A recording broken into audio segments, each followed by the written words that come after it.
اللہ تعالیٰ فرماتے ہیں الہاکم التکاثر، تمہیں کثرت کی طلب نے غافل کر دیا، حتی زرتم المقابر، یہاں تک کہ تم قبروں سے جا ملے، کلا سوف تعلمون ثم کلا سوف تعلمون، ہرگز ایسا نہیں، یعنی ابھی تمہیں نہیں پتا چلے گا، ان قریب تم جان لو گے، پھر ایسا ہرگز نہیں ہے کہ تم اب جان لو لیکن ان قریب تم جان لو گے، کلا لو تعلمون علم الیقین، جیسے تم سوچ رہے ہو ایسا ہرگز نہیں ہے، کاش کہ تمہیں علم الیقین کا جاننا حاصل ہو، کلا لو تعلمون علم الیقین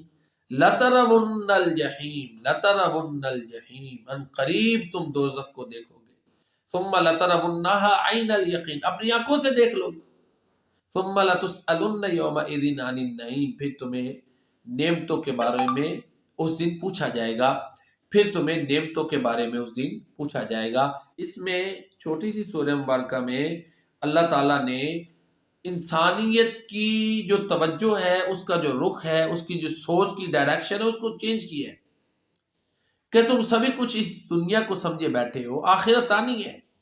یہ دنیا کی نعمتیں جو تم سمیٹ رہے ہو نا، جس کو تم سمجھتے ہو کہ بڑی کامیابی ہے، کامیابی کے ساتھ ساتھ یہ ذمہ داری بھی ہے، ان سے پوچھا جائے گا،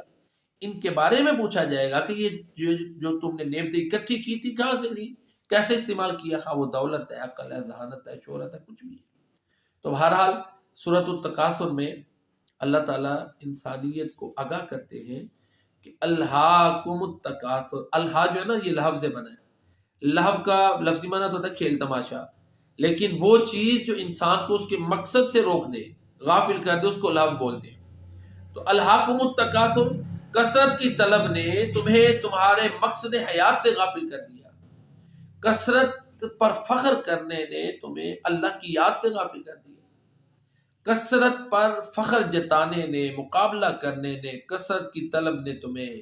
قبر کی تیاری سے غافل کر دیا، تم قبر کی تیاری سے غافل رہے یہاں تک کہ تم قبر میں چلے گئے، پھر تمہیں پتا چلا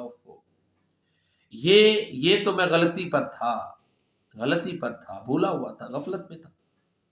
پھر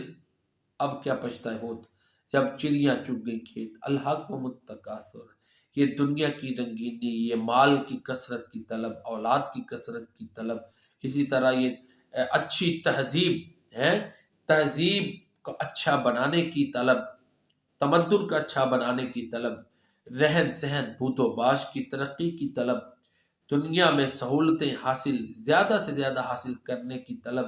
کہ وہ چیز ہے جو انسان کو اس کے مقصد حیات سے غافل کر دیتی ہے، جو اس کو اس رب کے بارے میں دھوکے میں ڈال دیتی ہے جو کرم والا ہے۔ اس کے بارے میں سورہ انفطار میں اللہ فرماتے ہیں یا ایھا الانسان ما غرک بربک الکریم، اے انسان تیرے کرم والے رب کے بارے میں کس چیز نے تجھے دھوکے میں ڈال دیا۔